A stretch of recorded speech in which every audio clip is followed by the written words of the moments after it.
Hi, everybody. Kevin Barheit here. Thanks for tuning in. This is a 5-part series. It's focusing on how I got clean and sober and how I stay clean and sober. And these 5 things are for me. These are the 5 things that I focus on to make sure that I stay on the path to recovery. And these are my 5 pillars. I'm not saying they need to be your 5 pillars. I think it's important for each one of us to find out what works for us. But these are the 5 pillars of my foundation for recovery. And the way I look at it is that I've got these 5 pillars, and if all 5 of them are in place, then my recovery is solid. But if any one of them gets a little bit weak, say I'm not going to meetings on a regular basis, well, I've still got 4 more pillars that are keeping me stabilized. But if 2 or 3 of those pillars get weak, then I'm down to maybe 2 or 3, and that's like a 3-legged stool, or even at the worst, a 2-legged stool. And if I'm just down to, say, going to 1 meeting a week, or I'm not taking care of myself and I've got 1 pillar left, then it doesn't take much to really cut that pillar off from underneath me, and my entire foundation can collapse. And more than anything else for me, these are the non-negotiables. These are non-negotiable for me. I don't waver on these. These 5 pillars are in my life for a reason. They've kept me clean and sober. They've kept me on the trajectory that I want to be, and I don't negotiate with those. So this is the first of a 5-part series, and we're going to focus on pillar number 1.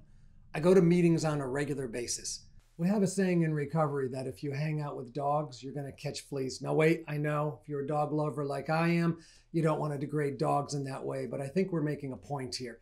The point is that when we go to meetings, we're looking for other like-minded people, people who are seeking recovery, trying to stay away from the life of drugs and alcohol. And if we don't seek out those people, and instead we seek out the people that are looking for the drugs, that are looking for the alcohol, that are still seeking that way of life, we're more likely to fall in line with that. And the meetings are a core aspect of our fellowship as a whole. It's a real primary way that we learn to make the changes socially and otherwise in our lives that we can't make without the help of other people. And at every meeting I go to, I know what I'm going to share, and I know what I'm going to hear. I'm going to hear what we were like, what happened, and what we are like now. There's a lot of different meetings, and at every meeting there's a different format and a different tendency for people to share in certain ways. But over and over and over again, the message is very clear. This is what life was like for me, for us, when we were drinking and drugging.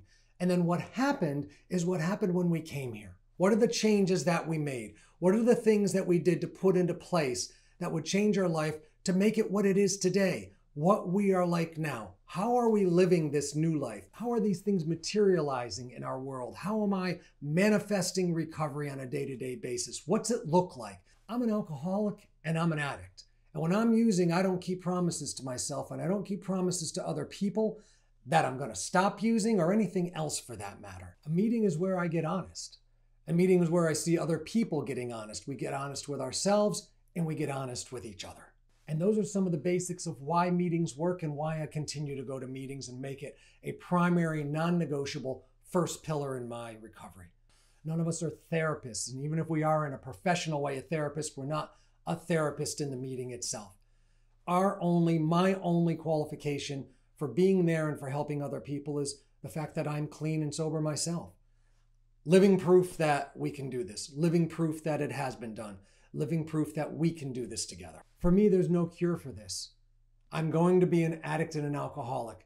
I'm going to be a recovering addict and alcoholic. And for me to maintain that, going to meetings is a primary first pillar in my life.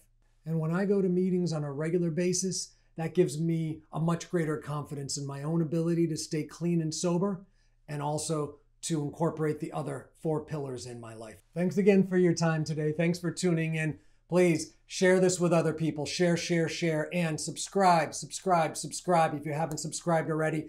Tune in to the next 4 videos. I'll be covering the other 4 pillars. See you next time. Take care.